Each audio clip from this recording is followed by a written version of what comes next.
All right, everybody. Hello. And what do we got here? So, first, buddy, get it together. Get it together, dude. Oh, wrong site. Come on.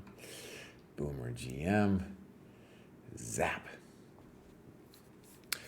Okay. So, we're doing top of the cohort. Kostya, last time I saw, had 0 chances, but we will check in on his game. Chances to draw, maybe. Yeah, he drew the first one. Maybe luckily, we'll say he drew the first one. And then this one, he needs to, it looks like maybe he can draw. And it's a bummer. It's a bummer because these kinds of events, even 1 out of 2, you'd be lucky to get 1 out of 2 at this point, but then 1 out of 2 is just, it's still possible to get the norm, but it's tough. We will check in on him. One thing I was just looking at here with Imp, and so Imp's mad at me because I passed him up last time. Jerk face that I am. And I just want to say, all I'm looking at when I go to these things and decide who I'm going to cover top of the cohort is I just look top dojo score, and then I look, are they active in the last 7 days? So that's all I'm doing. Now, we already did this cohort, so that's why last time I picked Sage, right? That was my only criteria, right? Okay, so I believe we're starting today at 1400. So, negative 0.8 for him right now. He's down a pound. He's down about. We'll check in. So, for example, in this one, we're not doing the first 2, Ed D and Jane B, because they don't have anything the last 7 days. Now, is this mildly arbitrary? Kind of, but the intuition, right, is that it's not just the number of hours, but the consistency. I say that also for myself. Like, I need to be there almost every day, logging something, even if it's not that big of a thing, right? Recently, I've been, preparing my opening work and stuff, been streaming that. Last 2 days, I got obsessed, kind of rightfully so. It's been a great project with this project of, we're going to do a book called How to Analyze Your Games. So I'm writing the text for that. In any case, that was how I came up with this system. Hi, Abdul. So here we go for CB. And CB has been with us, I want to say from the beginning, dude, like before the training program started. So first of all, we're going to follow CB. And this graph is simply from the beginning of Dojo 2.0, May this year. And CB's been around longer than that, but that is simply a great graph right there. And then we look at activity. Damn. CB's doing it. And we can look just, what does CB need? So actually, CB, if they wanted to, could go into the next cohort. I'm definitely not going to yell at CB, though, because when you're just a little bit over the top, like CB is here, that's totally legit to be like, well, I'm going to wait a little bit to feel like if I've really stabilized on this over 1500 situation yet. Yeah, but that is great progress. And honestly, looks like CB might be there. The original intention of this show, Top of the Cohort, is to kind of look at people who've really put in a lot of work and maybe not made it to the next cohort, to just maybe give some advice, but also in terms of the program, like, what are we missing? Because the whole idea of the program, right, is like, if you're at a plateau and you do all this stuff, there's a good chance that you're going to make it. And what's cool here is CB essentially has made it, right? Okay. So let's go activity. That looks pretty good. That's a pretty good macro chart. Let's just click around here a little bit. Got the mates in 3, mates in 2. Very good. I'm guessing that 1500 is what you need to be at for this cohort. It's probably finished it, i.e., right? Very good. We've got some end game. Fantastic.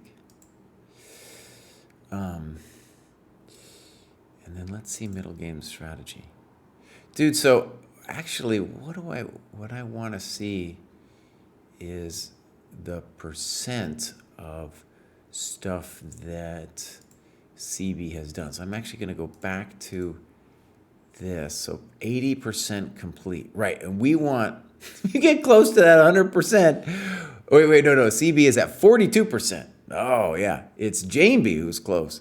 But, right, we want you to really, now one thing that's a little bit annoying, let me go back up, is you got to scroll down in order to do this bar, see?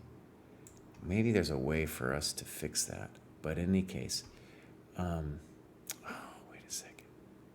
This is so confusing to me sometimes, right? So those are the graduations. And so I got to do this and then scroll back up. I might ask Jack about that. Me and Jack talked today. And so I believe that's CB right there. And Polgar mates in 2, crushing it. A lot. All three of all those people right there. Look at that. They made it. I have to come up with a better way to navigate. Oh, there it is. You just use my right. There it is, Vos. The right arrow here. And there it is. Almost all the mates in 3. And so CB has done a lot of the tactical work there. Winning Chess Tactics, all these books, looks really good. Okay, so let's go. Wait, you don't. Okay, yeah. Now you just use the arrow bows. Zoom. Oh, that's new to me. That's a new feature. So go back to CB. Click again on the activity. What is CB doing non-dojo wise? Chess media, some blitz, some rapid. Okay. So Abdul says, regarding opening work, I realize that I'm struggling with the orthodox QGD, especially against Bishop G5. I don't know what to play now against D4. Abdul Boss, you're not in the, I'm guessing you're not in the program, right? But if you are, tell me. And I don't really have if you were in the program, I would go look and see where you are, because I don't really have a sense, but I'm totally willing to give you advice. Yeah. When I say where you are, it's like, I don't know, are you playing mostly online? Are you playing over the board? Are you, active in the program? That kind of thing. What's your rating? All that stuff. Because my sense is, even though you are quite clearly a strong player, is that you are a rating or an opening obsessive. All right, here we go. Games.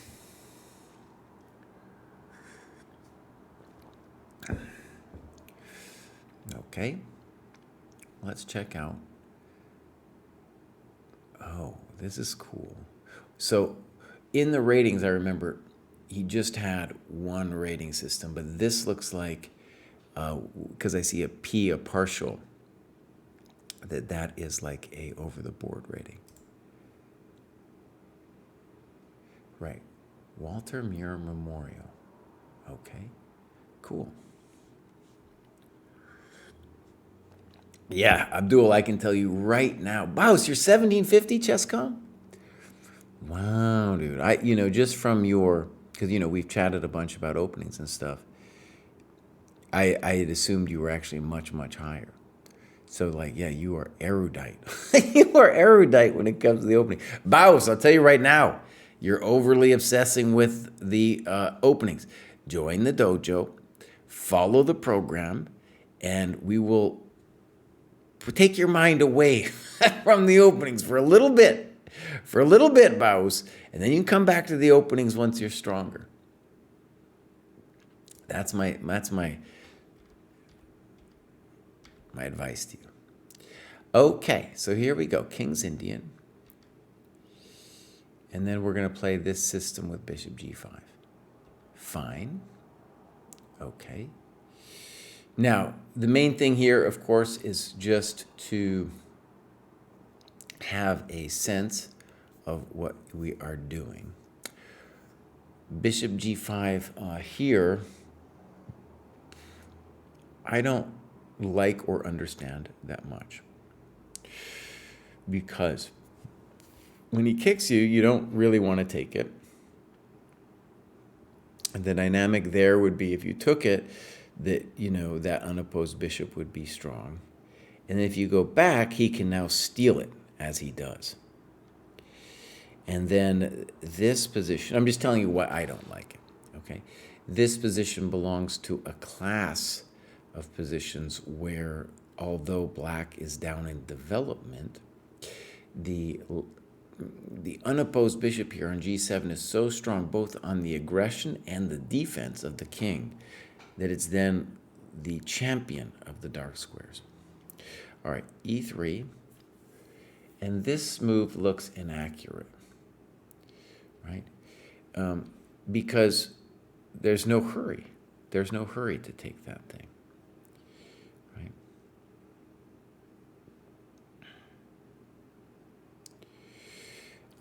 And a lot of times when we're playing players, anybody, they feel like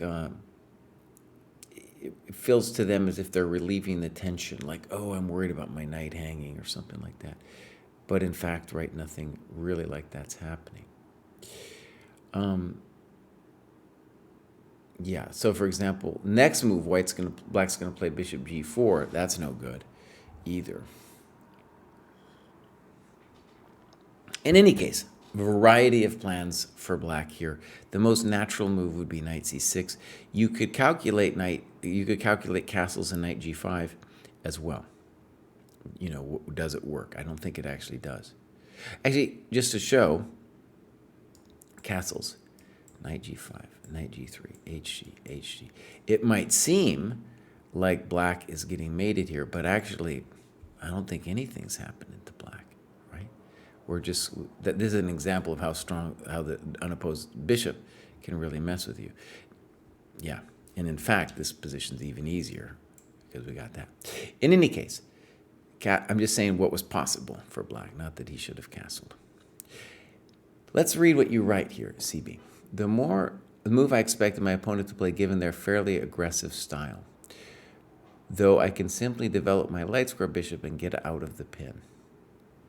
So one of the things I've discovered about this kind of position as a coach is that it's hard for players to, let's say, hold it together for black, because what's going on? They're underdeveloped, and the computer will say that black's at least okay, and strong players might say that black's doing great.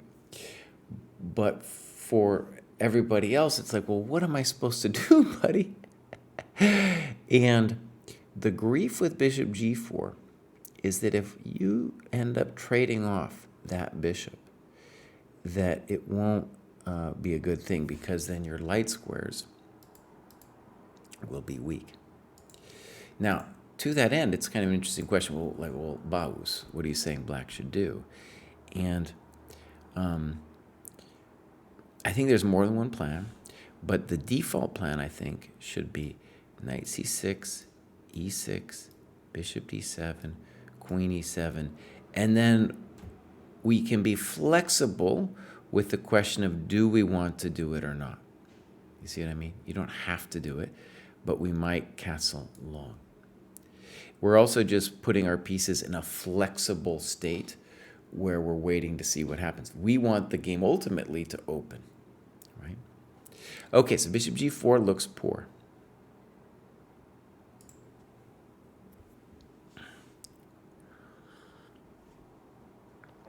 Nice quad XC. Okay, Abdul. Abdul, where do you live, boss? I think you told me once, but I don't remember. So, and you analyzed c5 and knight d7 and e6.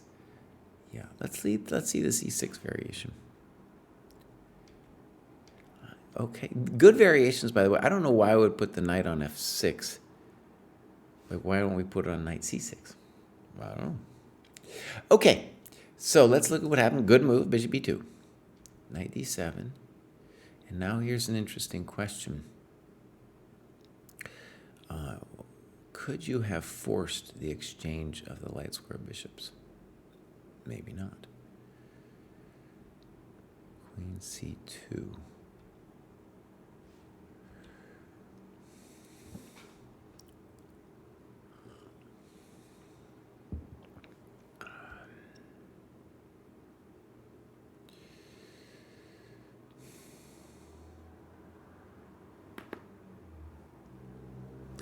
Okay, why? So this is my first question, and I'm gonna say if we trade it, we want it. He's gonna give it to us. We want it. But maybe it's not so simple, Jesse. Maybe because like here, maybe just do a deep park. You can do a deep park. Okay, maybe that's also good. I'm just looking for ways to achieve that exchange.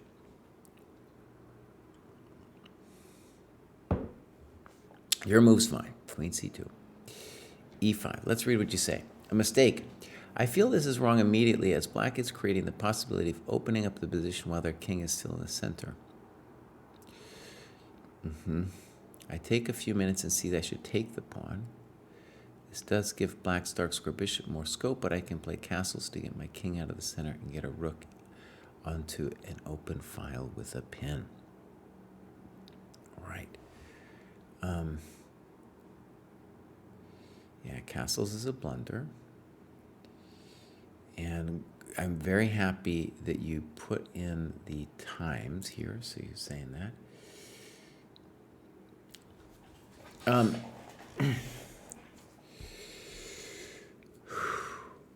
Abdul, I think you mean knight d2, because then on bishop f5, I didn't have an answer. Yeah. So one of the things, this is the way I would put it. Because black put their bishop outside the pawn chain, it's going to be hard to avoid its trade. If the thing gets traded off, then, as we said, the light squares can become weak. Now, it's especially weak now that we played e5 in a very impulsive manner, we being black, instead of playing a more tame move like e6, which I'm going to go ahead and say something like e6 was more in the feeling of the position. Okay, so now on e5, this is an interesting question. What should I do? I want to say that I'm not a fan of taking the pawn. And the reason for that is that this knight has no scope right now. It's a terrible piece, as is this bishop, right? So unless I'm forced to, unless I can't for some reason, I definitely want a castle and maintain the tension. Because this pawn is killing this knight. This pawn is killing this bishop. And later I can figure out what to do. Right? Lots of plans are available to me here. Okay, so we take snippos, and dude goes snippos. Yeah. Now, let's look at, this is a good variation. Good variation. Yeah, very good. So d-e5, d-e5. Castles, and then this dude. This dude is gone. Hey, buddy. Okay, now admittedly, we're playing a kid who clearly doesn't have any understanding, but that's fine. Now, one of the things, actually, I've said before that I think very much applies to this game is I said that the players, once you get past 1,000, and clearly this kid isn't, but Connor in his journey here is past 1,000, and the journey will be learning to take advantage of people who don't respect time. So what are we talking about here? Black isn't respected time, and they're just digging themselves a deeper and deeper hole. Let's read what you write. Serious mistake, pushing a pawn in front of an unsafe king. Tactics linger in the air. And then when we ask ourselves, what is black's best move? It is admittedly a really hard situation for the guy. F5 will help you open up the game even more, of course. One bummer for him, for example, is c6 would be kind of nice to try to kill the knight, but then there's knight e4, man. That's no fun. And you write about queen e7. Maybe you got, I don't know, it's rough. It's really rough in this position.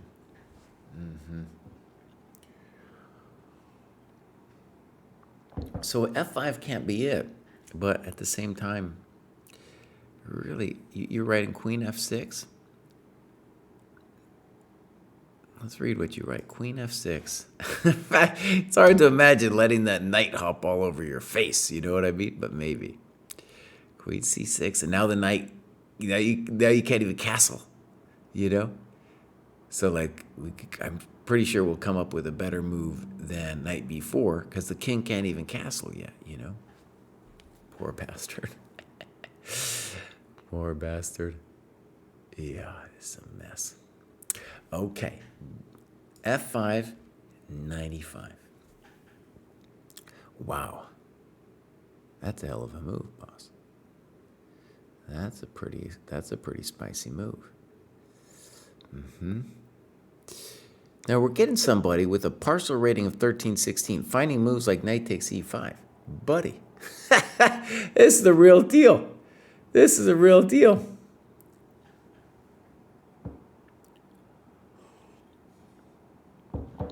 Okay. Damn, take it easy, Bows. Jesus. Jesus, be nice. Be nice to us. All right. This looks great, man. Boom, boom. Yeah. Boom, check.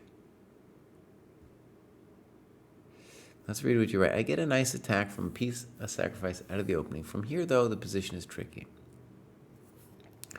It would be good for us to know what you thought during the game. For example, did you feel this was completely winning? Did you feel that black had resources to hold? You know, those kinds of questions.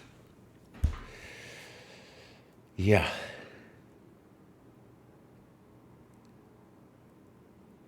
Intuition is that you should be winning. And one of the cool things about this position is, yeah, because there's two ways of looking at this position. Either you like calculated it deep enough that you were like, this is winning, or you just saw this position and saw, hey, all my pieces are in.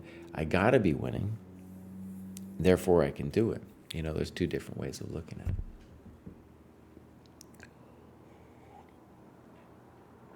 Who's on the ChessDojoLive account? Does that mean Kostya's done with this game, or does that mean that's Mr. Pruess there? So, we're going to go look at Kostya's game in a second. I have a feeling it's still going. Ah, Kostya, buddy. Nice. I'm assuming you drew that thing, though I don't know. We can check in a second. King f8, queen f5. Now, this is pretty good analysis here, Bows. Dude, oh, this is what I want to see. Now, we could argue that this analysis needs to be cleaned up a little bit more, but this is what we want because you clearly have a very spicy situation here, and you're going to need to find the best move for sure, right? And then, for example, it's a little bit chicken scratchy here. So, queen g6, king f8, and then we're doing all that stuff. And then we got queen f5, again, critical move. And you want to play rook d5.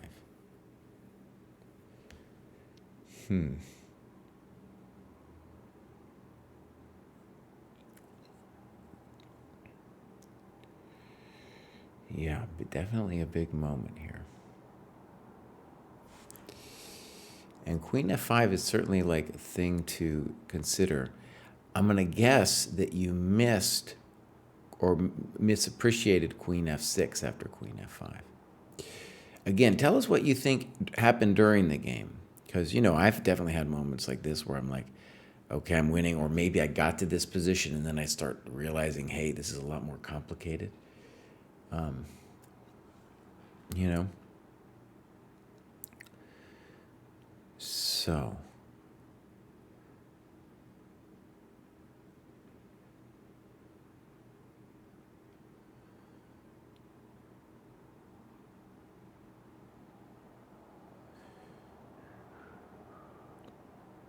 for example, did you cover this move, rook h6? That one looks hard to meet. Well, but I have questions for myself there too. So, for example, well, no, that looks kind of rough. That one looks rough to deal with. So that would also be one. I'm sure you looked at it.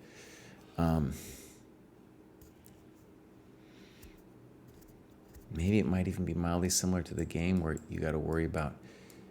I don't know. I don't know what to worry about though. I'm. That knight is toast. You know. So that also is a variation that appeals to me. It's certainly, if Rook H6 works, it's certainly less complicated than Rook D5, which is your suggestion, you know. And I'm assuming what we're thinking here is on Queen E6, we have to worry about Rook H7, right? Though again there, Queen E6, Rook H7, Rook H6 again looks like, oh my God, that looks scary.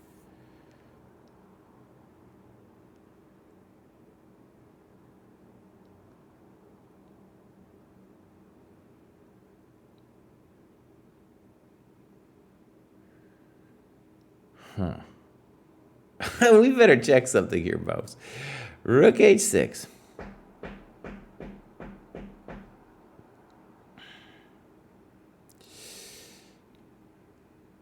Oh, that's complicated, man. Looks terrible, though, for the dude. Looks awful. So, pop, pop. Doesn't look good. Here. No, I just don't know. Queen E6, that's too much. Okay. All right, let's go to the game. So Queen F5, Queen F6 happened. Snip. And then we get a snip. And now it's suddenly a little bit spicy.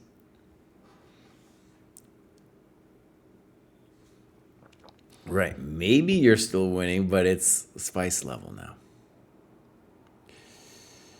Now you play B takes C3 and don't give any other variations. I have my questions though here. I definitely have my questions here, so.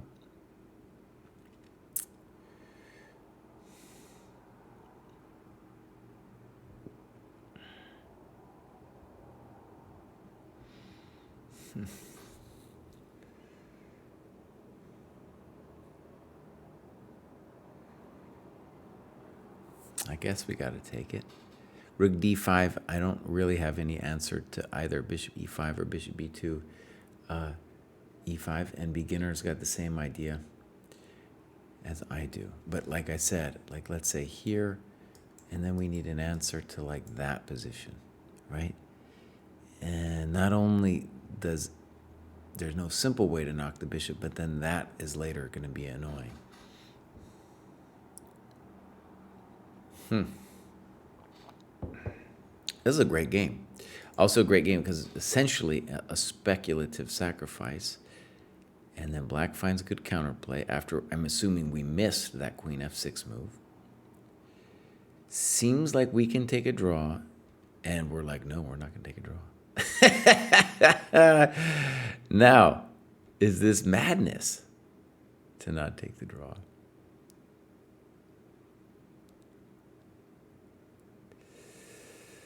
We definitely, now one thing I'll say here, CB, is this phase of the game demands more analysis because this is too intense, you know? There's other moves here for black. And especially at this moment, it doesn't seem wise for, unless black's going to try to perp you or something, it doesn't seem wise to check you again because the king's in its worst possible state now. Right?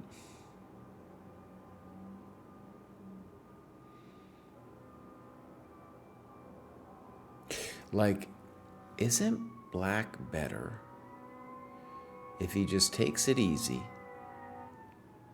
and plays, I might take these words back, by the way.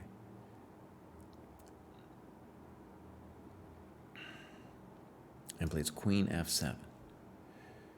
So the reason for that is if he takes now, my rook gets, I get to connect the rooks and everything. And then if Grover moves over, I can trade the queens, which I don't want to do if I'm trying to win. Or I just go here. Thank you very much. And I say, bows, I got some pounds. I got some pounds, you know? Okay, so I'm just saying there was more room for annotations there. Should he have kept checking? No. And what did he do? What did this kid do? He's like, I don't know. I like checking. I like checking. Checking's fun. But bows. Now your king is all ruined. So typical Patzer mistake to have done that. And right, as I said here, we should put more annotations in. Check to the miserable. Check to the miserable. Check to the miserable.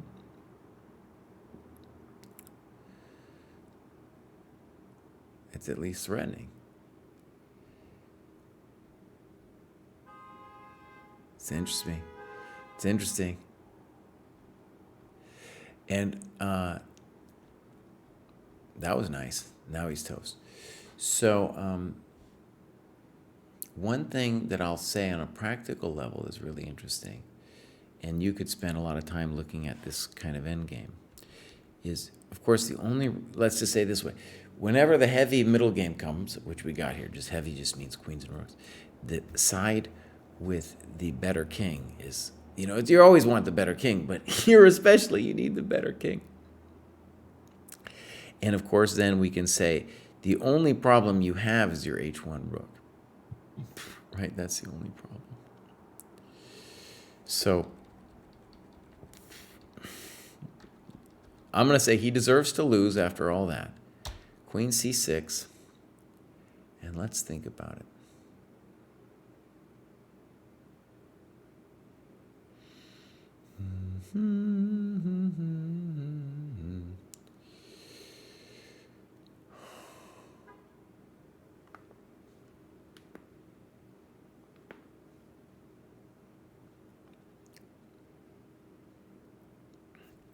So what I see happening here with queen e5 and all these checks and rook d4 is the intuition, I think, should be in one of these positions, either queen where the queen's there or on e5, is you need to just bite it and play king h2. Maybe I would want it with the queen on e5 best, because then you're threatening rook c1, right? Zonderbach, thank you for subscribing, my man. Okay, let's look at this game. Well, then the dude blunders here. So a surprisingly, well, not surprisingly, but a hard game against this kid. I'm assuming it's a kid, where, we had, they didn't appreciate the value of time. Okay, cool. Also, I'm guessing, CB, that this was one of your first games, well, obviously, because there's a partial rating, one of your first games over the board, so that was cool. Yeah.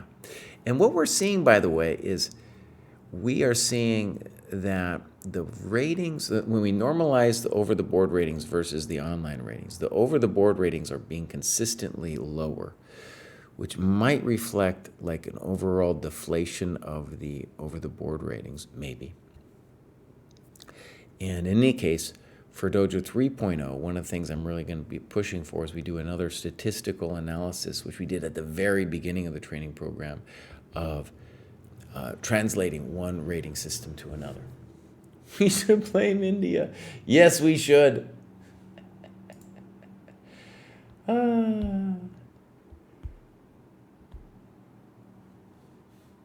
Oh, okay. Let's go see Kostya's tournament real quick. So we go ChessCom, and he's watching this, so we go events, and see, I have to go, if I don't use his link, I go to this Lauderdale thing.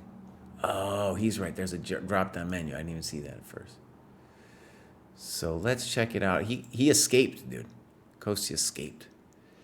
Was he ever totally losing? I don't know. But he was biting it pretty bad. let's say white comes out a little advantage in the opening for sure. And then Kostya gets frisky. And then knight d6, you know he's worse then. You know he's worse then. Because we just got a massively pinned piece. That's his intention. And now he's down a pawn. Definitely, let's call this for white, it's going to be a technical conversion. But white-black has good chances to draw because the d-pawn is blockaded and because we have opposite color bishops.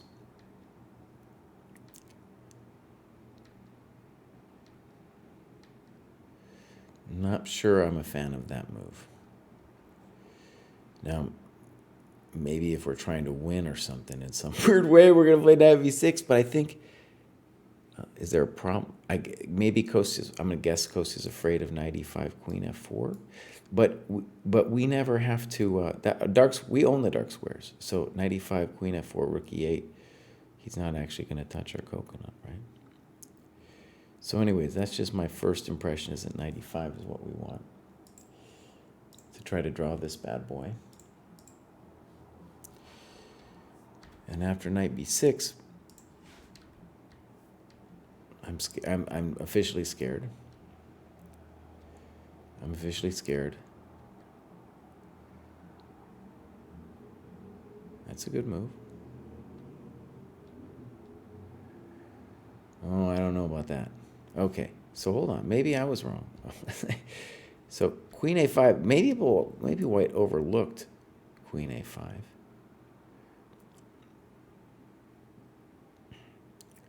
A simple and annoying move might be b3 to dominate the knight.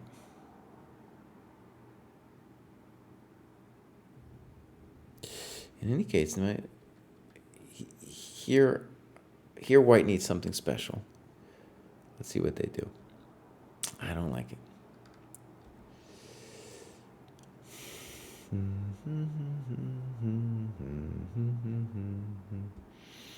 And arguably, I think Kostya's probably fine here, dude, because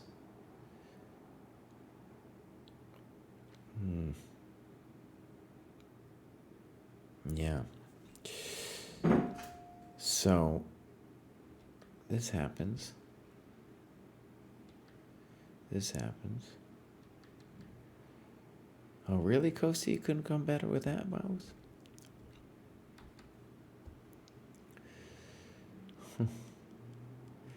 Rook, f4.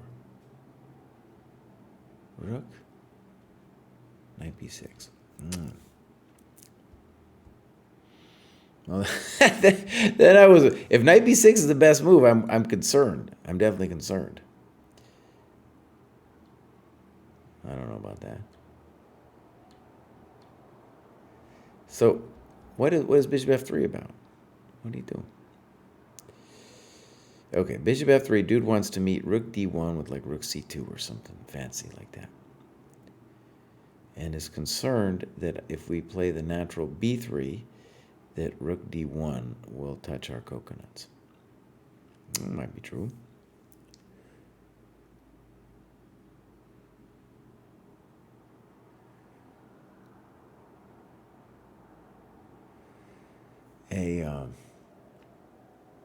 A simpleton's approach to this position would be to say, Baus, I need to activate my bishop, and I want to play d6. And then, if we imagine this position, I think we can call that a clear advantage to white, and white has fixed his bishop, you know. Whereas what happens in the game, dude lets Kostya blockade the Pozitsyats. Oh yeah, probably good.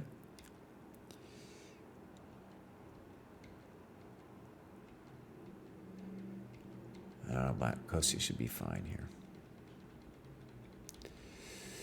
Okay.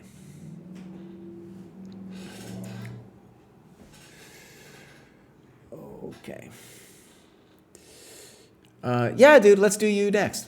Remind me which... anyways, first of all, CB, you're doing great, buddy. As we've seen, you're ready to graduate whenever you want. So you're doing great. Good annotations as well. Cool that you're playing an over-the-board event. So that was 14. 15 is going to be Josh. And then 16 is Shattered Nirvana. Let's do Shattered Nirvana, who is in the chat with us, and will remind me to go back. Again, I'm just taking the first person who has activity in the last, top of the cohort, but you also have to have activity last 7 days. That's my little algorithm for this. Dude. Lives and works in LA. Beautiful. Home of Kostya Coast. And also cool. Dude, Shattered Nirvana is playing a lot. You normally you see this. It's like an online rating. But this is an OTB rating. So dude is going for it pretty good. Like a lot of tournaments every month, which is commendable. And also with the ID number. Dude is ancient. He's ancient like me, man. He's ancient like me, dude. So you get a 1-2 number. You get a 1-2, buddy. You know, you're pretty old dude. Pretty old dude. Let's follow Shattered Nirvana. So the ratings already look good. And here's actually a case where the over the board is much higher than the normalized ChessCom and Lichess. Dang, that's a lot of time, bows. 450 hours. Nice. That's also a very good macro distribution. All right, let's click around a little bit. Let's see how far we are with the mates and twos. 1650. I have a feeling that's everything that dude needs to do. Chess tactics from scratch. Great. Okay. And then we got endgames. Oh, he did the REP match. Nice. One thing I'm going to be working on for Dojo 3.0 is to make that match a little bit more user-friendly. That's based on user feedback. People are like, I love it, the boss, but it just takes too long. You got to chop it up. So we're going to chop up the match somehow to make it a little bit easier for people to actually do. Okay, good. So,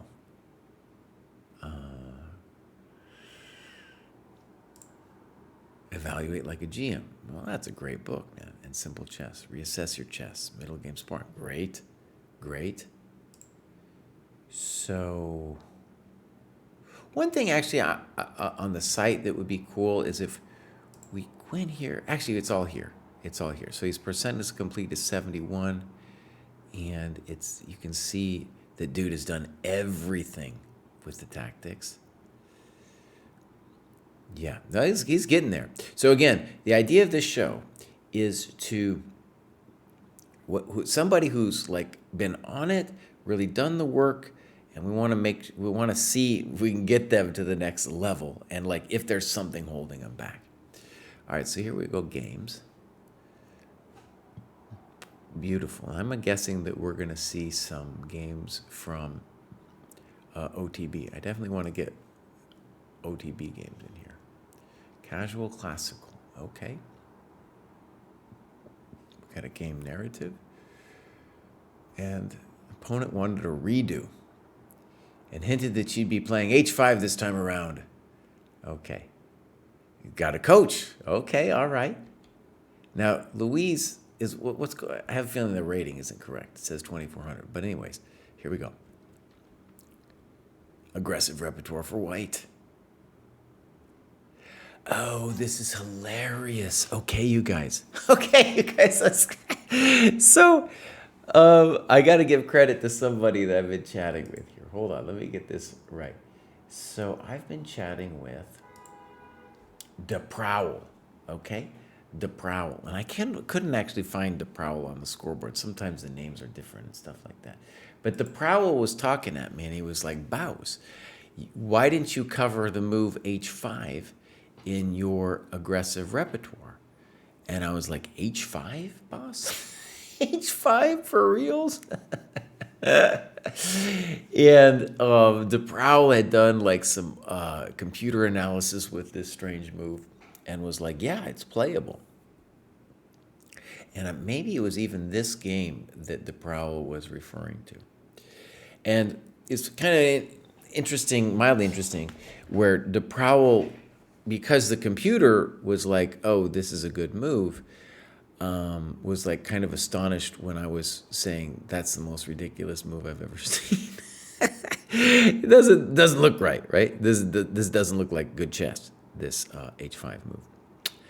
So then we did some hectic, or I did some hectic Stockfish 16.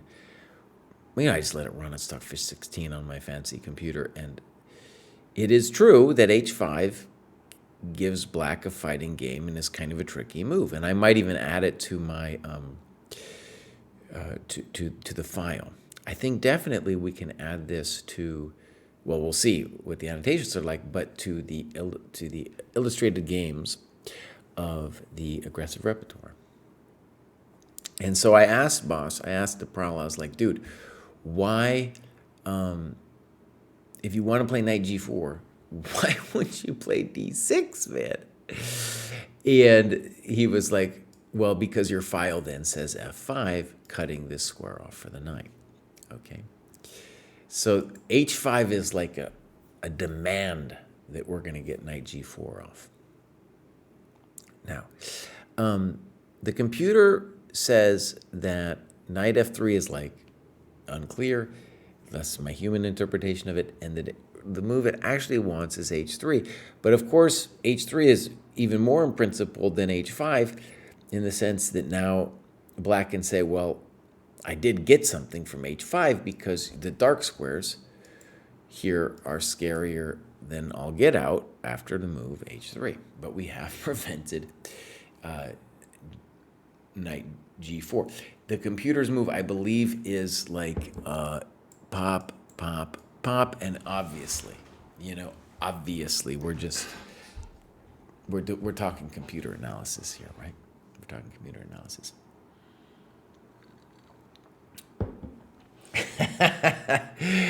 Oh, man.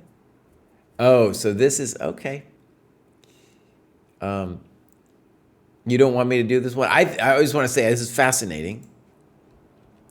She does this to you. And then this goes down. And then I assume she's winning. All right, let's do a different one. But that one is just simply, I'm gonna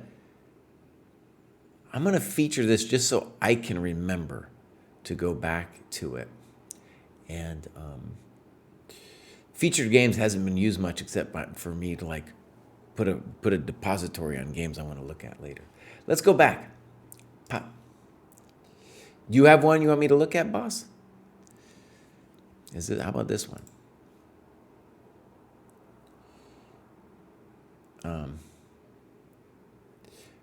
Sure, let's do this one. Okay, so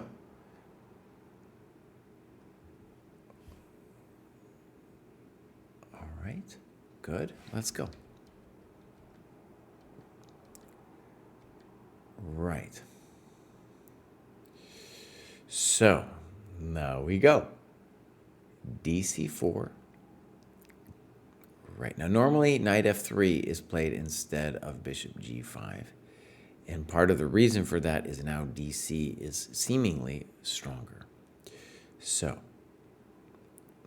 there's questions though.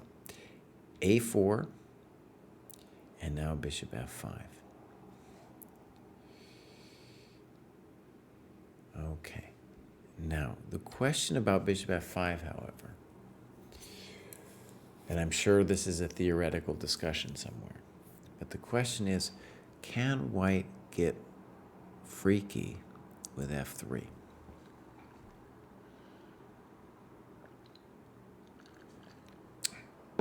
Okay, the point is to body slam your bishop, not just to grab the center, but to say that that bishop is toast. Like if you have to retreat, it's not going to be a happy lifestyle for that bishop.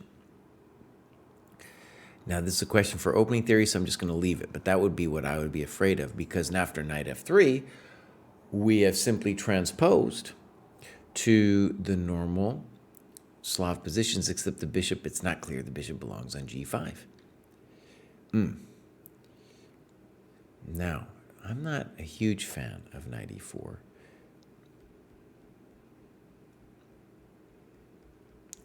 Yeah, I don't understand why we wouldn't play either knight d7 or knight d7.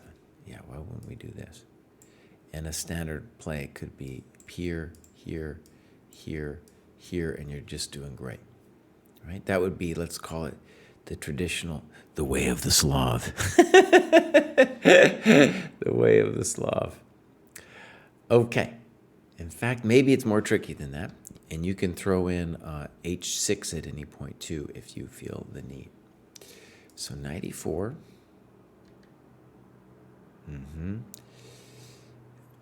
Instructive moment. Knight takes e3. I'm having a pawns or people.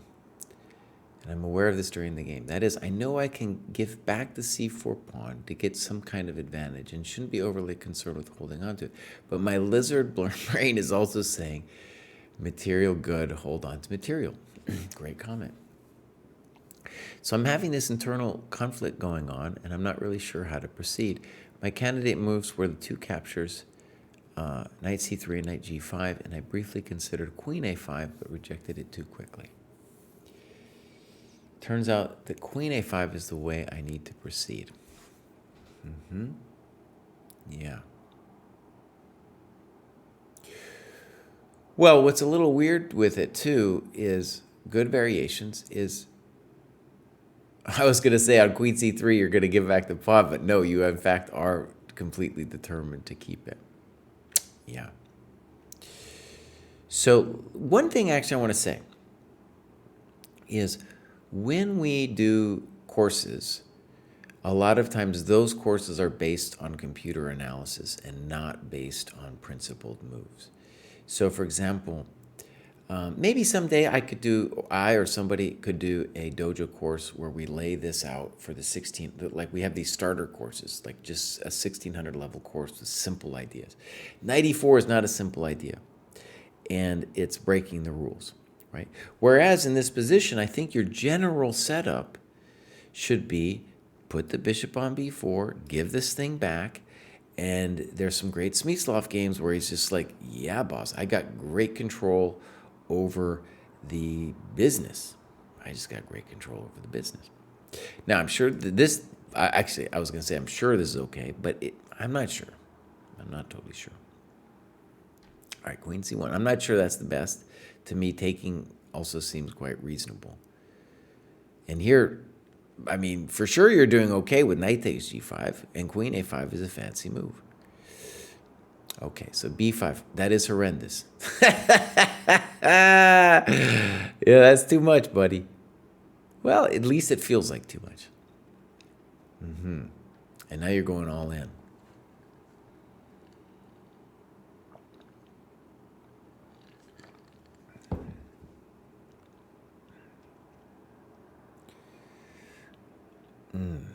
That looks kind of superficial. Let's back up a second.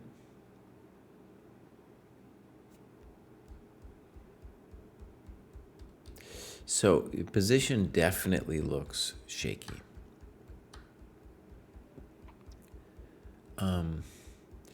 If white's going to play e3, then it seems like they would want some kind of breakthrough over here. Though maybe that's the one thing in this position you have covered, right? So g3 might be what I would expect from white. At the minimum, white has great compensation. This kind of stuff, though, where he loses another tempo, again, at this level, what's going to happen is you need to learn to break the souls of people who give up tempi. You yourself have given up a lot of tempi. Knight d7, knight d2. Do I understand? Not really, no. Knight b6. Boss, can I just ask, why aren't we playing e6? Can we do it, bud? Can we do it, bows? Can we just please bring out our stuff? Can we please? Now, another move, by the way, if we wanted to really get fancy, would be e5, de, a5. This would be the kind of punishment that we could mete out upon poor fools who refuse to develop their stuff. And here, of course, we're aiming for bishop b4. After e6, there's similar questions still being asked. What are you going to do on a5? You know? Yeah. We might need to be super fast, though, because I presume that was what you were worried about, and it is a little bit frightening, which is why maybe we need to play e5 with tempo. So knight b6, and dude goes for it with f3. But that was their intention. That was their intention. And as I said, that's kind of a typical thing in this opening, is that if they can achieve e4, it's really, really bad news. Okay. So, being bad at chess, thank you, my friend. Thank you. So, you play bishop g6 and right. I know that either the queen or bishop should move to get out of the way of the fork. And I also really want to get castled, so I don't want to put a piece on e6. But as a result of this move, and white's next move, the light square bishop is now effectively out of the game. Good. And this is a very important lesson for this opening. By the way, this is one of the reasons I was writing about this today and how to analyze your games, is that one of the reasons you really want to stick to the same opening is to get a feel for precisely this kind of thing. That, oh, if he achieves e4, my bishop is hosed, right? So, you write about bishop d7 and knight a4. I want to look at knight a4. So knight a4, rook a4, pawn takes e4. And so if we play queen e6, we have the problem of bishop takes c4. That's a bummer. And yeah, I guess we're just so far. We are so far down in development that it's not a good thing. I'm going to guess, by the way, that was kind of your hope with knight b6, obviously, that you were threatening something.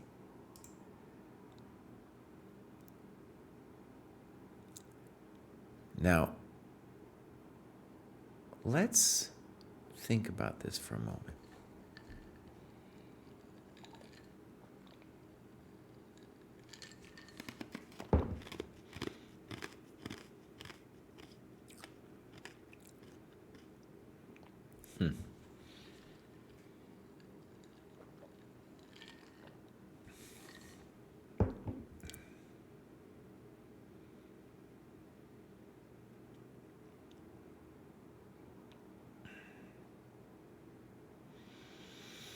Now, I got to say, if he achieves e4, you know, you might not be losing any pieces immediately, but you have really, you will be probably positionally lost. So in some ways, I'm not sure it matters whether we play bishop g6 or if bishop g6 and bishop d7 are our options, it's bad either way. Another key Slav feature that I've noticed over the years is, in general, there's a common predilection for people to move the knight away from the center when often it's needed for this fight, either c5 or e5. And like I said, I think the most interesting move for me here is pop, pop, and pop, so that we immediately get play. And it looks, you know, we're talking to him. We're definitely talking to the guy. Okay. So that's probably a mistake. Again, you're not developing.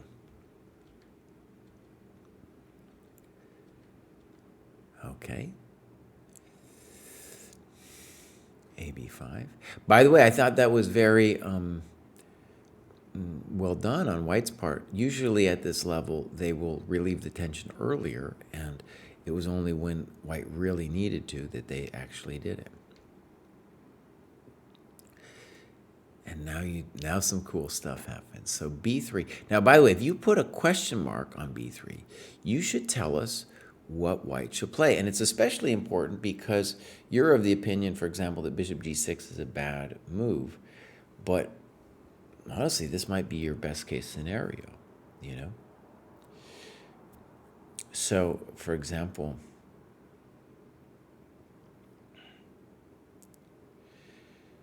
if we imagine, we could imagine, one variation we could imagine is bishop e2, e6, castles, maybe bishop e7. I'm sure you have other moves too.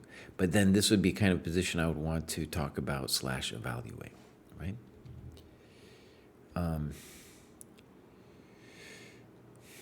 Another move I'd be a little bit interested, other moves I'd be interested in are d5 and h4, just to see what's going on. One of the things to say about these positions where you snaggle the pawn on c4 is that the bishop gets blunted. It gets toasted over here, right? Which is one of the reasons that earlier variation I wanted g3, because your compensation is not just like, oh, I have a pawn, but, oh, the bishop's really messing with the piece, right? So we have a dominated piece. We have poor king position. It's going to take us for poor development, but white has his own problems here to resolve as well, and it certainly makes sense, this b3 mistake. Okay, so here we go. b3, excellent move. Welcome to the dojo. Welcome to the dojo, buddy. And then we get this variation with queen c1. Excuse me.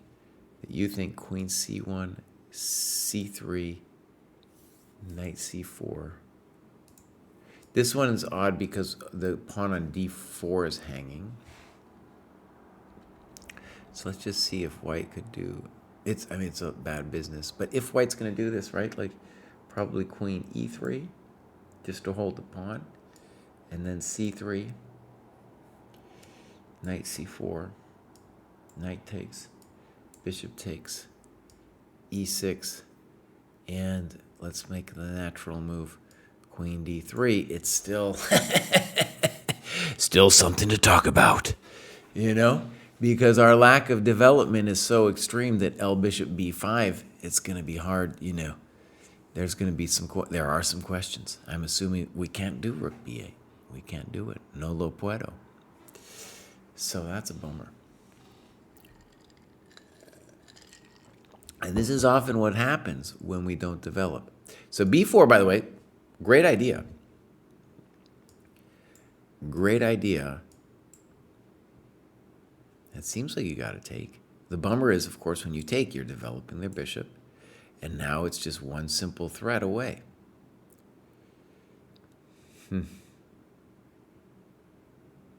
Yeah. Another thing I want to mention that's good for both you and the people reading your notes is to give us a sense of how much time was spent on these moves, right? Now, we could go back and, like, let's say we decide, oh my God, b4 is a problem. If b4 is a problem, then of course b3 is not a bad move. It certainly makes sense to try to play b3 because these pieces need to get free. So here we go. b4, they take. Now, did they miss e5? Instructive moment. All of my calculations had been done with e5 in mind, but when the position arrived on the board, I was horrified to see that white could just take the knight on b6 and exploit the unprotected rook on a8. This totally threw me off, and I remember calculating one time, determining there was a problem, and then tunnel visioning on queen d4 as a way to solve the problem.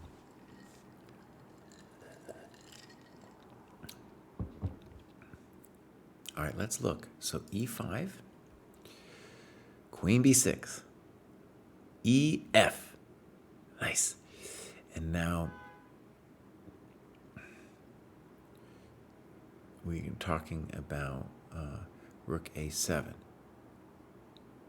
Here's where my brain miscalculated, thinking I was just losing the a7 pawn and that white's rook was infiltrating. Shockingly, I only remember calculating this once and didn't recheck this. Right. One of the cool things actually will teach you about this variation is, dude, this thing is madness. Whenever you take those pawns to c4, boy, you're going to get a lot of stuff like this kind of madness where you're, your king's hanging out, this bishop g6 a chump, but maybe you're still winning, So this will be a kind of common position that you will get. So let's go back to this beauty And queen b6, whack, takes.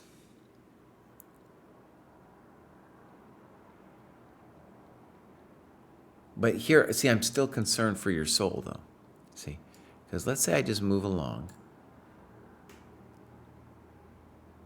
and the intention is bishop c4, bishop b5. Now, maybe there's some other square I can put the queen to. I'm just putting it there for starters. Now, maybe you survive like this. Bishop b4, bishop c4. Now, there's the queen d4 question, but then we have to answer to queen c6 and queen and bishop b5. But maybe you castle, and maybe white saves his soul with like bishop d5. I don't know. I'm just saying the party is just starting, right? The party is just starting. Okay. So good.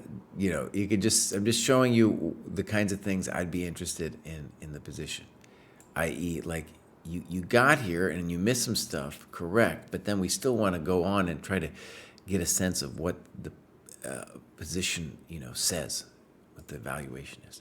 So, check to the miserable king. And now you got to do knight d7 because of queen d7, queen takes b6.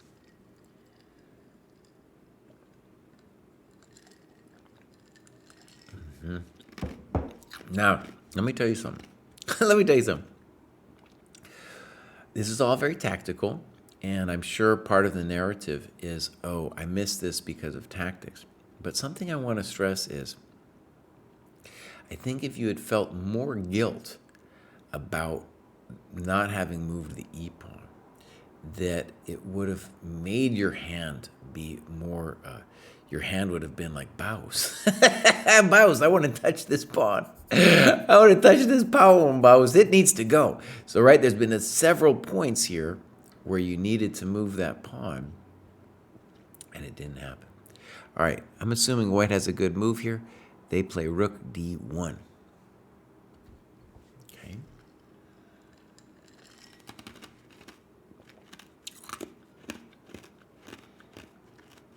Makes sense. Their rook is attacked. They need to do something. Queen c5, bishop c4.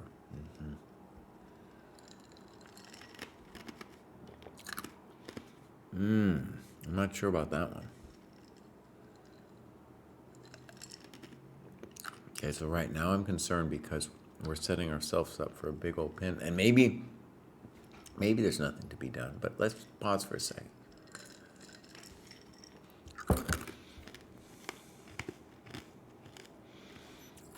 Okay, let's say I play e5. What terrible thing is going to happen to me? Right? What terrible thing is going to happen to me? Oh, it's not so easy for the guy, right? There's no great moves.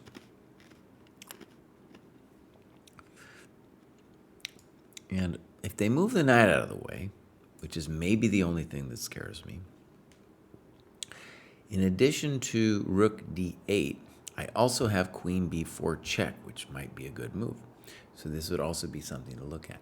This, though, scares the bejeezles out of me, because now, how am I going to, deal with my d7 problem? And now your bishop on g6 is really a chump. Okay, so they take, and we could add knight c4 as also an interesting variation. There's good news on knight c4, though. On knight c4, we could take, and then on rook takes, we can get out of dodge, thankfully. They have to move and we get out of dodge. If we couldn't get out of dodge, then that would be a problem. Okay, so they say snip, and now they got to be winning. I mean, they just got to be winning. They have the pawn and the compensation, as they like to say. f6, bishop b4, king e2, king e7, knight c4. It's a bummer. Knight c5. Instructive moment. For some reason, by the way, what is this cool sign? Does that mean time pressure? Nice. That's the old school symbol for time pressure you get in the old informants and stuff.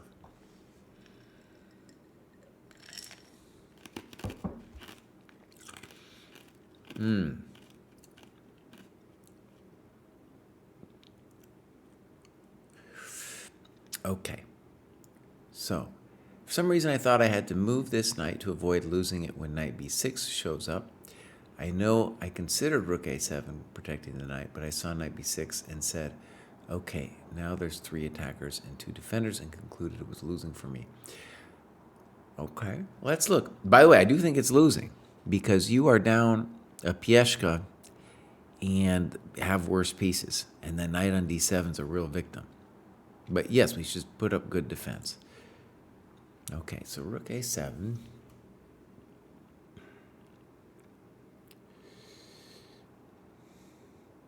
And can white hurt you? And you look at bishop e3.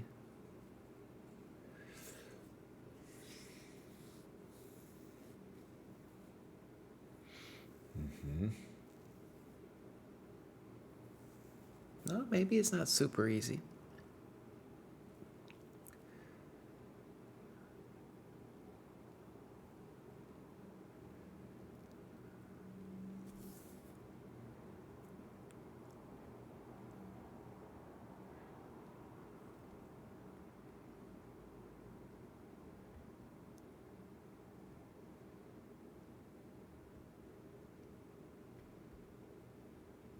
Here's a variation that scares me. Bishop takes, rook takes, knight b6.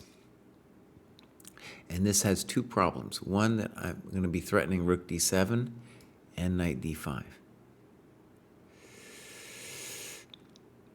And there's a nasty trick with rook b7, knight d5, king. Maybe you could survive that. I don't know. Maybe even that you could survive. But that's. Anyways, I'm just showing you the variations that scare me to death. So knight c5, knight b6, and I guess it's gone. Good move. This guy is playing pretty good. Santa Monica Chess Club. Nice. Zip. And now we're toast. Yep. Yeah, now it's bad beans. Okay. So, Shattered Nirvana. Let's go back to this cohort. And, what happened here? No. Wrong. So, 1600. And, yeah, you're doing great. Did you start off in the wrong cohort? Because, you've gained 125 and you're still in this one. Wait, does this make sense? So this is the starting USCF rating. Right, so probably you started in the wrong cohort, which makes this journey on this path especially long. But it looks like you could well do it. Yeah. I want to stress that kind of game analysis where you're looking at like the typical structures and tactics of an opening that will turn you into a champ. And then 2 things maybe just that I want to dwell on for a second, both for you and the crowd, is that the problem of time is not appreciated by your opponents. Your opponents are probably pretty good at tactics. They're not giving away their pieces for free. They're giving time away, though, for free, as you were doing, I get it. We all have reasons for the time we give away, but in general, there's a lack of like, oh my God, I'm giving away time, Bows. I'm giving away time. So that's something, and you'll see it again and again in your opponents, right? They will give you time, as this guy did as well. So, cool. Shattered Nirvana, that was great. I'm going to take a quick pause. Okay, so let's get back to it. Some people are shouting me in the Discord. Let me just make sure I'm still alive. Oh, man. There's some kind of storm. There's some kind of storm in the Discord. I can't figure it out. I'm not good with storms anyway. All right, so let's go back. And I think we did 14, 15, exactly. And so now we're going to do 15, 16. And that was Josh. And Josh has done loads of work and has lost some rating points, is using the FIDE system, which might be super deflated. In any case, has lost some since beginning this quest. And actually, it seems like they started above this cohort and then dropped down into it. Okay. I watched the Queen's Gambit and now I'm here, Bows. Nice. Okay. Right, I've switched from using my ChessCom rating to my FIDE rating, so dropped my cohort since I think it is more accurate and I prefer OTB chess. Great. Great. I'm following this dude. Looks a little bit like my FIDE rating chart to me as well. My FIDE rating is also crashed. Okay. So, by the way, I always approve, as long as you can play enough games, I approve of going for the OTB. It's a much harder route because, well, online you're going to get more games. You're going to get people who are just checked out online. They're just checked out and you can just roll them. My student Jamil, a lot of times he just gets these easy games. These people who are distracted and, it ain't going to be that way over the board. So, here we go. Activity. Great macros. Okay. Lots of games and analysis. Good. Now we're going to go games. These are going to be... Oh, yeah. I've seen Joshua McKenna in the database before. Right. And actually, let's go back just a second. So this goes back to the beginning of Dojo 2.0.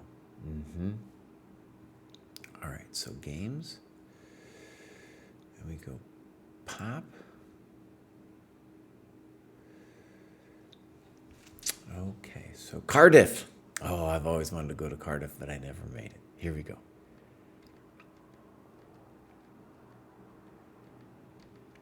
Okay. Taking inspiration from the 150 attack in the perk.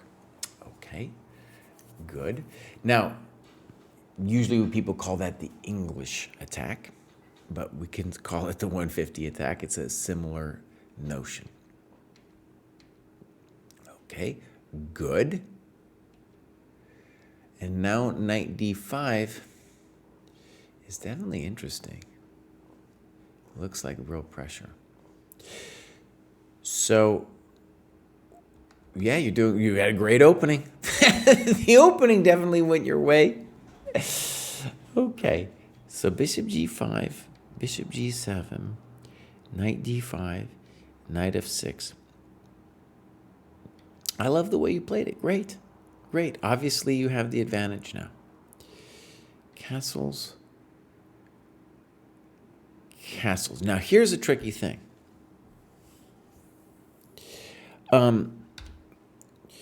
You now have a structural advantage, and it's not clear to me that you should be continuing the intuitive play of going for the attack, right? You're probably fine doing it, but it's risky. Oh, Kraai, are you being a weenie? Maybe I'm being a weenie, okay? Maybe I'm the one being a weenie. All right, give it a try. Give it a second. Give it a second. That's the one I'm not sure about, okay? Because maybe I should also get over myself on this one. Okay, I definitely don't like rook d8. So, black needs to understand that passive moves like rook d8 aren't going to cut it. And that dude must come up with a plan to do something against the white king. So definitely the first move to consider here would be knight c6. Got to put a little pressure on the bows, right? With the intention that if here queen takes, we might survive on queen takes e4. Let's stress might, but yeah, it could be annoying, right? So instead, black plays a passive move, rook d8, and now it really justifies a lot of what we're doing. Okay, so looks reasonable. We could have also played h5 first. h5, and then the whites, the next move, bishop g4, looks absolutely suicidal. And g5 is a move, but we also want to stress that king g8, I don't know. It's a hard life, either way. It's a hard life. But king g8, the intention with king g8, actually, wait, just hold it a second, Kraai. You could also, it's tricky. So for example, knight c6, this would be a good variation to calculate. Pop, pop, pop, but the bummer for black is that on this move, we've got check to the miserable king. The knight got in the way of the bishop check. So that's a big bummer for black. So g5, definitely a nice concession. So you can be happy, like, maybe you'd want to do a note about what you would do after that, but you're just crushing him. After g5, you're really hurting the fool. This is pure misery here for black. Okay, good. So bishop g4, and now I'm assuming that hg would win. Let's see how it would go. hg, snippos, check, king g8, and there's got to be a mate in here, bows. So you talked about g7. That looks good. Yeah.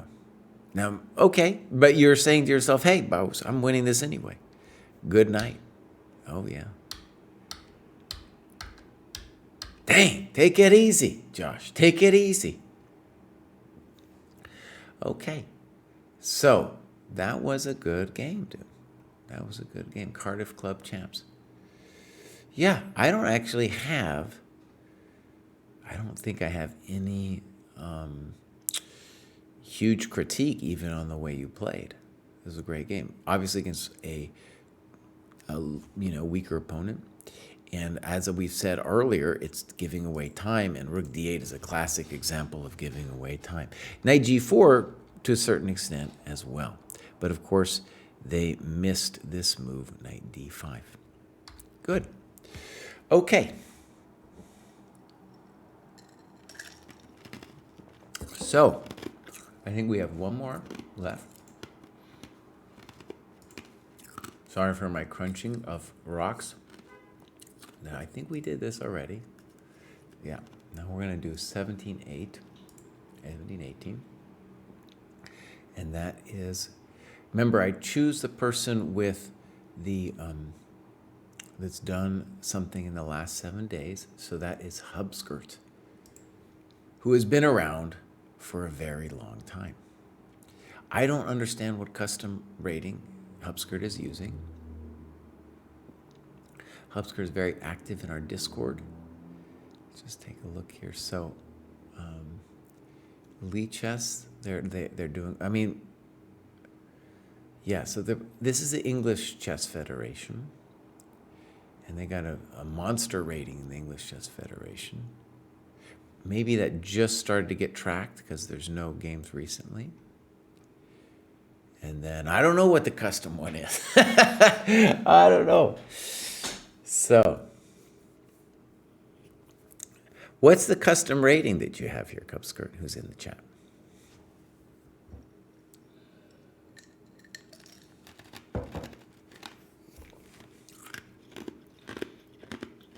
Or does this click out to something? Or it just goes to Cupskirt. Just like, oh, it's still Hubskirt. Okay. So, activity. Dang, that's a lot of work, Hubskirt. That's really good, man. Let's look. This is the breakdown here. So even though with all that work, we're still just at that percentage of 42% complete. Once we get to these higher cohorts, by the way, it's more work because it just takes more work to make it to the next level. Okay, so when we look at just this broad macro overview, we're seeing that Hupskirt has crushed the end games and has done very little of the books, which would be middle games and strategy, very little opening, which I think is going to be fine, and has done some games and analysis. Interesting, they crushed the end game. Let's go look then at the activity and see what they've done. REV match, and I believe Hupskirt is the one who wrote to me in the Discord saying that I needed to make the REP more user-friendly. Talked about that earlier in the stream. Definitely an objective for Dojo 3.0. Okay, so, and that was a good suggestion. Basically, every iteration of the dojo gets better and better. I feel especially, actually, when we say iteration, I mean like the training materials and what goes on to the requirements. That's one thing. But then, of course, like what's really happened the last several months is Jack has made the site into just this beautiful thing. Like, let me show you something. We can go also last 7 days, and we can see dude has done games and analysis. We go last 30 days, and we get that kind of breakdown. Beautiful. Beautiful. Last 90 days is looking like that, Really nice. All right, let's take a look at one of Hupskirt's games here. Hupskirt, if you'd like, you could choose which one of these you'd like us to check out. Looks like these are all over the board games. I'll click on this one. He can change. He can make his doob on me if he wants. So this is versus Bach, French Defense Advanced. Maybe we're gonna get a easy system. Bishop d7, dc5. Very good move. So Bishop d7, to my mind, is an inaccuracy, and I'll put it this way. For hundreds of years, White has tried to get a setup with Bishop d3 without our center collapsing. And so one of the most common mistakes in this position that I remember I made way back in the day as Black is to say, well, I'm not afraid of this because this develops the bishop.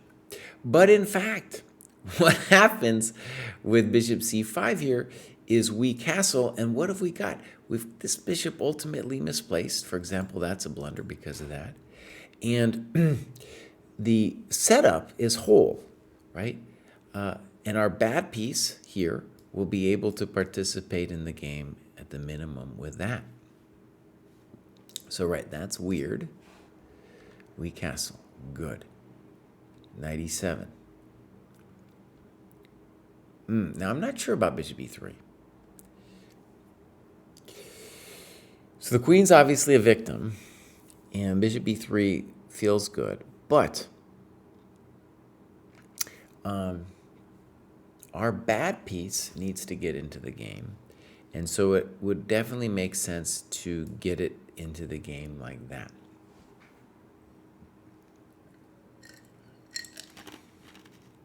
Right?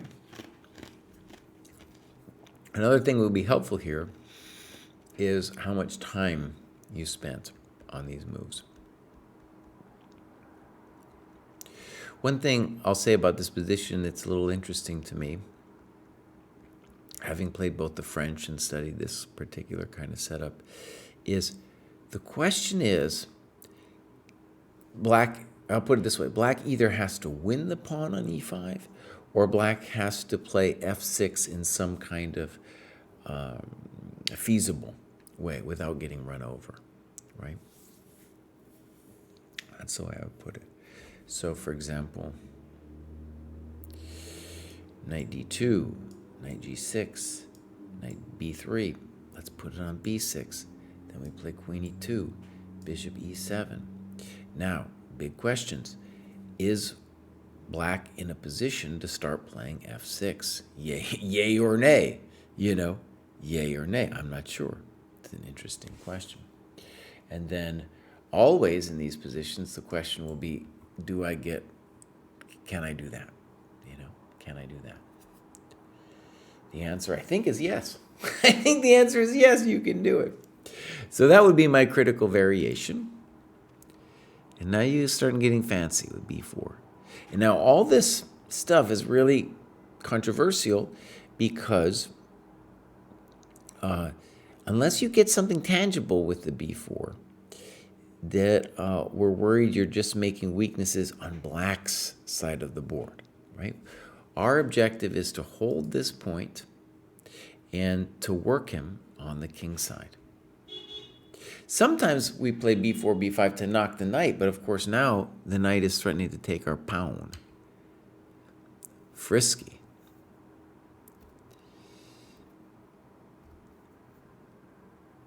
And then you have a variation with knight takes e5.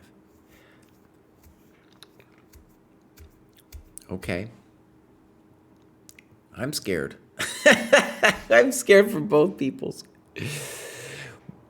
Black has played it so badly that they shouldn't be allowed to survive at all. Yeah. So they play knight g6. This would definitely be an interesting point of thinking about how much time people have used. Okay, let's look first at this variation. Knight e5. Oh, a6, b5. Okay, I see. But why would they play a6 when they could also just play knight e5? Right? But also it's true, a6, b5. Also true that this could be a consideration. And I'm concerned here, man, because your knight is a chump. Yeah. So it looks like, by the way, we need an evaluation here, bud. We need an evaluation of, yeah, 95 pop. And I believe in this for black unless white finds something special because the knight on a3 is a chump. Okay. So yeah, we lost control. We lost control of the game. Knight g6, check to the miserable queen. Queen b8. This might also be fine for black. Rook e1. And now bishop e7.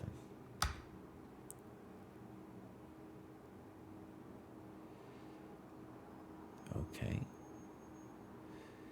There's a lot that I don't understand from both players. Like, boom, boom, boom, boom. It seems as if from your notes you're saying that he's toast here, and maybe he is, but it's still a little, I still got questions here. So we could talk about f6. And the degree of toastiness is what I'm wondering about. I mean, yeah, maybe it is totally gone, but we would have to analyze that. Then maybe the way it would go down would be this variation, something like that, you know? It looks horrendous in any case. That does look horrendous. So that's one question I have. Then, okay, so bishop e7, and then you go for it. And if you don't like it, you should say what you should have done.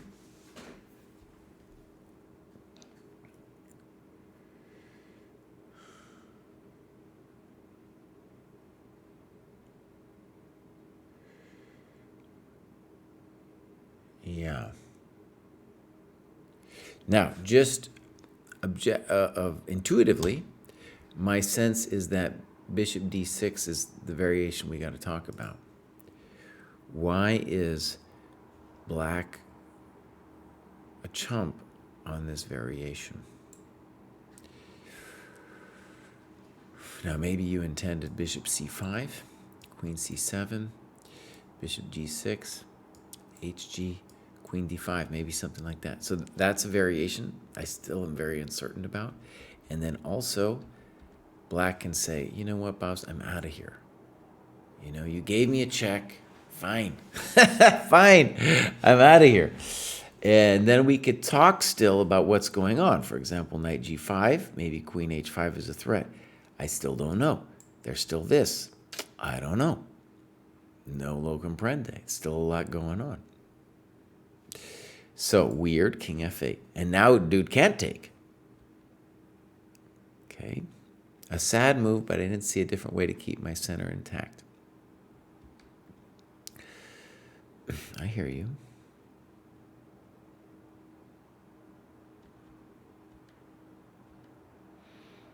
Now, at the very least, you are holding it together. Now, is black actually threatening to take your knight?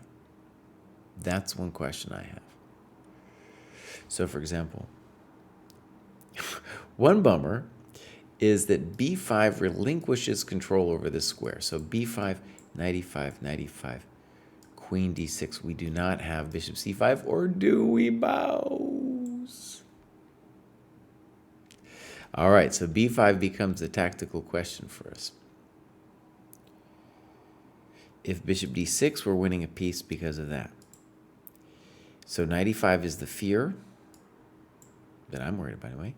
We're talking to this guy. And queen d6, bishop c5, queen c7. Whew, I think he's gone. I think queen f3 is too much. Yeah, that's a nice coconut touch. That's what they call it. They call that the coconut touch. So,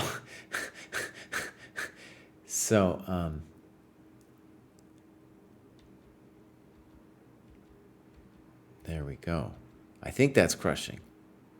Now, they definitely deserve it. You've held on to your pawn here and everything. And so that's a tactical solution. Now, the dude could play knight a5, but let me just stress the but there. Now, dude has lost the ability to contest this bad boy, right? Huge deal. Okay, so this is the way the game goes. Bishop f4, g5, f5. Frisky. Do we believe it? I don't know. Let's see what you did first. Okay. And you were talking about knight f5. Knight f5 is a move. Now, let me just say something here.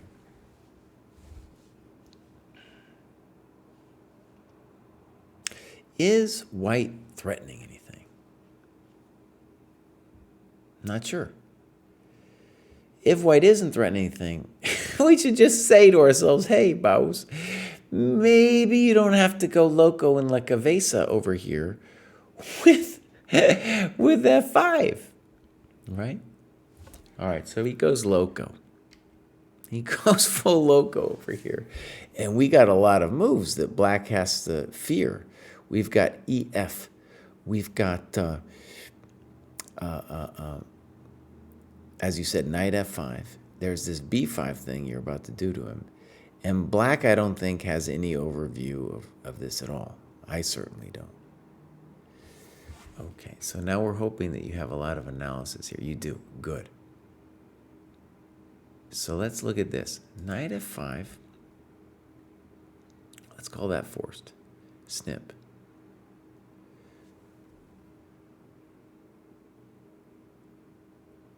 Queen d6, not the only move, but okay. Knight d4, queen d7, not the only move, but okay.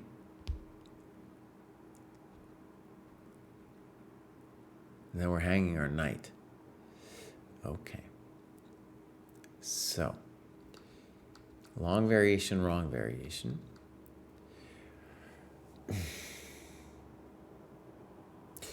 f5. Let me do another variation you don't have here. So EF, oh, you do have it here. Snip.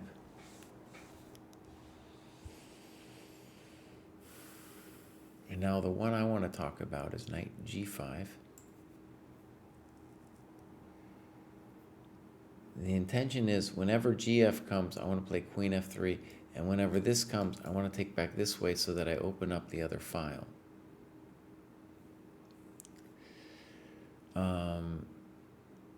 Yeah, this looks evil. right? This is pretty evil. If I'm black here, I'm like, I'm only gonna go down this dark road if I gotta Kamsky. You know what I'm saying? This is only if I got a Kamsky over here. And I'm not sure I got a Kamsky, but at least, So this would have been an interesting variation for you to look at. My sense is he's toast. It's hard for me to imagine. Imagine GF, Queen F3. Definitely not pleasant for a peasant. And we're going to play knight e6 at some point in the very near future too. It's still, I don't know. It doesn't look like he's going to survive. But that would be an interesting analysis. So, f5, b5, and right, knight a5 it intuitively is wrong because it's leaving the scene of his king. There's a lot of positions actually in light square openings where black needs to decide if he wants to be aggressive with knight a5 or go back to some other square to tend towards the king. In the same-ish, for example, this comes up a lot. And now you did it. Pop. Pop. Pop.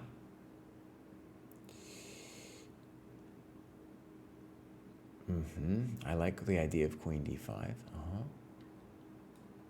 It's interesting that both, in all your variations, you assume queen d6 was like a gimme. This does look horrendous, by the way, because in terms of an attack, it's going to be your knight.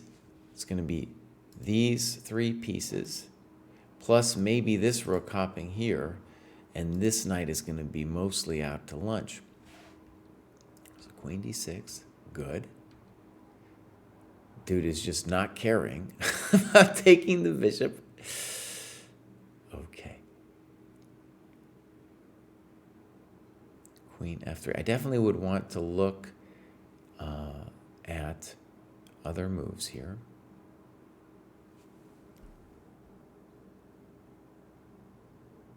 All right, let's give yours a shot. And that's what you were doing in the other variation, right? You were like repeating the same lines, but in that line, of course, the knight was still on c6. Definitely hard to defend.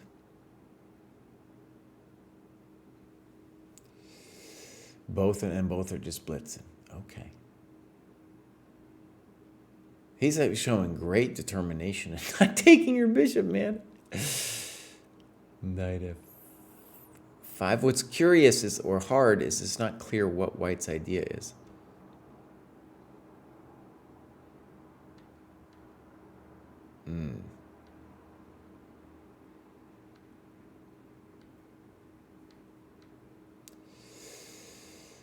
Whew, man.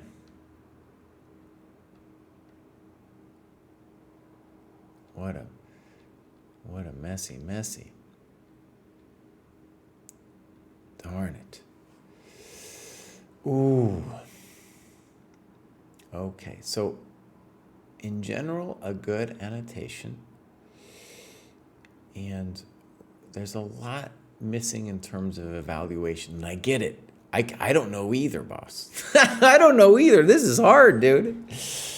You're definitely right that knight a5 seems suspicious, but at no point did I see like a way where you were like proving that you were better, for example, or winning, whatever you want to call it.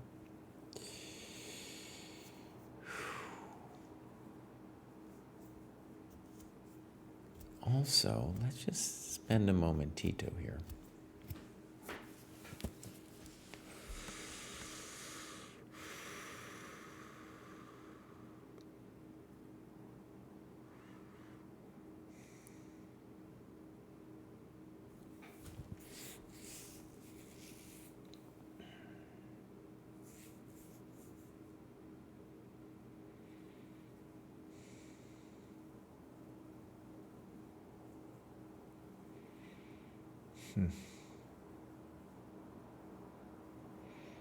That's a very tricky position.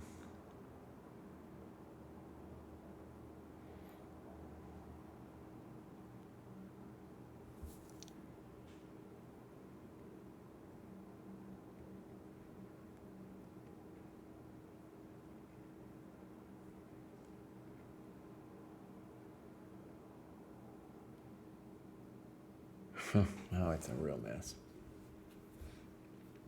It is a real mess.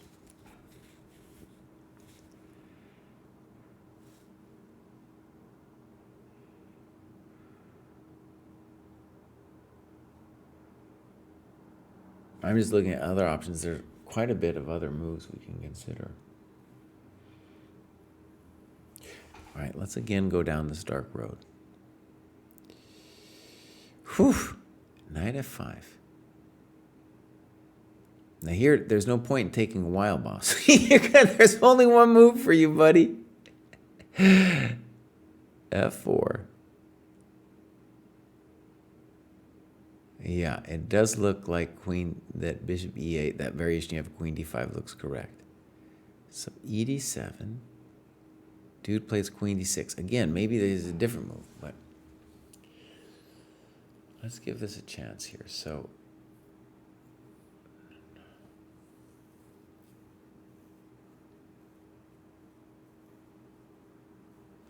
all right, so you write about rook e5 and knight e5.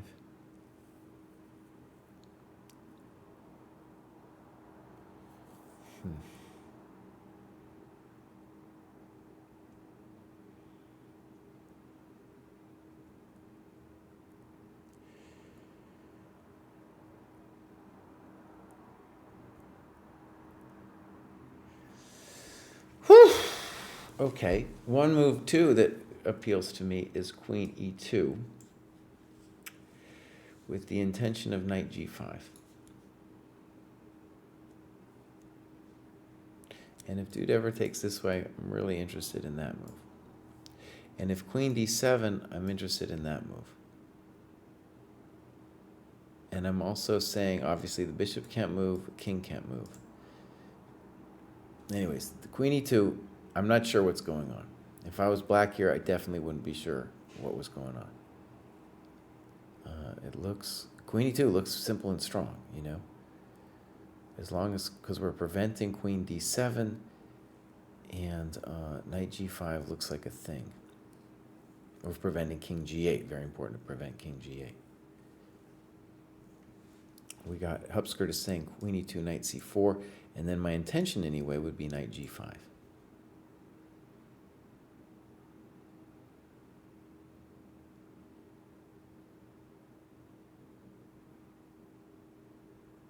And now you got to take my bishop. All right, because I'm threatening bishop f4. So if we imagine takes, now HG is a thought, but that was my hope, FG, just to get my other business in.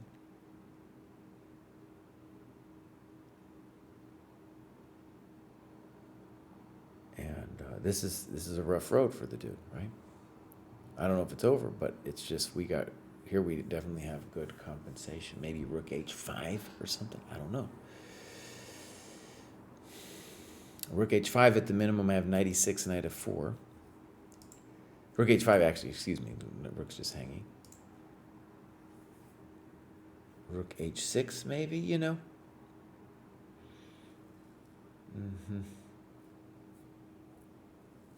So anyways, that would be my intention with queen e2. Knight d4, arguably, we don't have anything. It looks good, but what are we doing? There's a lot of moves that come here, and I'm like, well, what is our actual plan?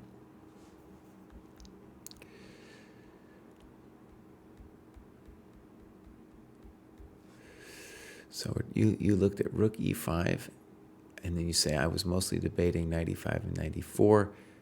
Looking back, this is better. So let's give knight e5. Now, of course, knight e5, the mild drama there is knight c4 someday will happen. And then also we got to deal with just our rook being blocked. So let's look first at your knight c4 variation.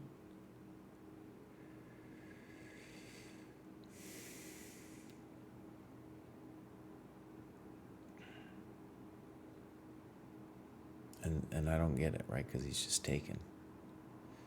Yeah. So yeah, we definitely need an answer to knight c4 after knight e5.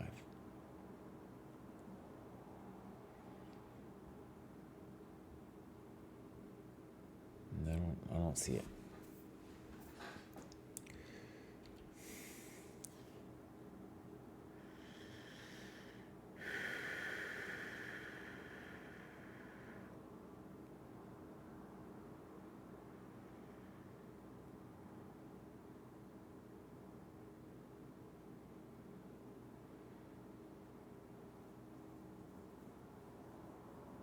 Now, another insane move, in addition to Queen E2, another insane move.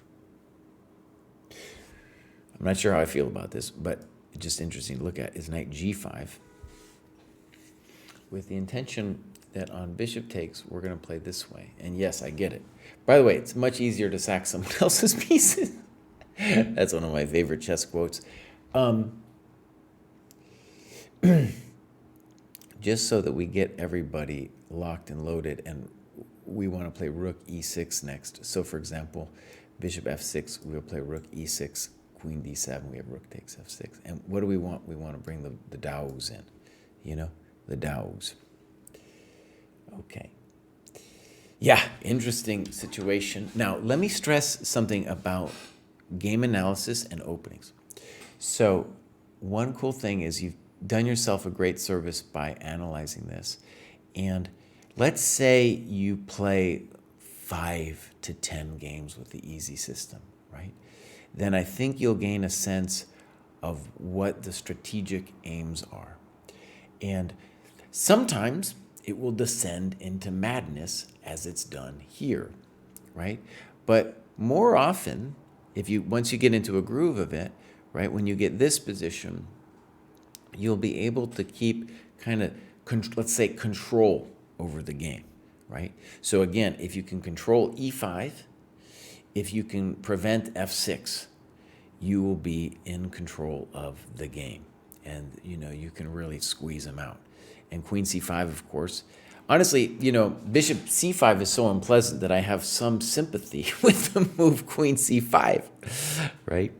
So, and then it was that move that I want to say is the beginning of stuff getting weird.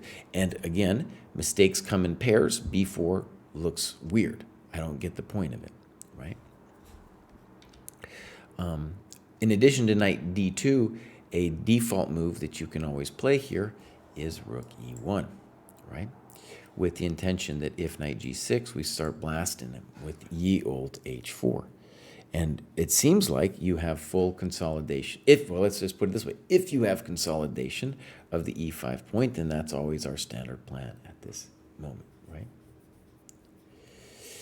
Maybe knight a3, but kind of like in the game, I wasn't 100% on the idea of putting the knight to d6. It seems like it, here, what is he going to do? He needs an answer. This guy needs an answer pronto.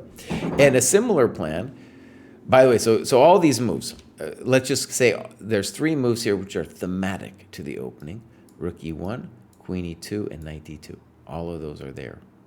And the reason bishop e3 isn't necessarily the right move for me, it's just I'm not sure it belongs there yet, right? You want to put on c2? Maybe. That's pretty abstract. When you think about going to c2, though, you're kind of looking at d4. If we're going to do that, let's get a tempo, Let's do that.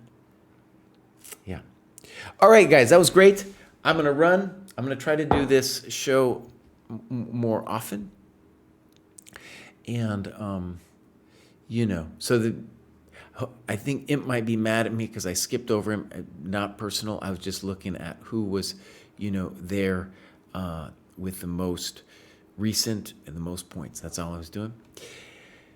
Hubskirt, cool that you were here for it. Actually, we had also Shattered Nirvana was also here, so that was really cool. Let's raid somebody. Who are we going to raid? Bows?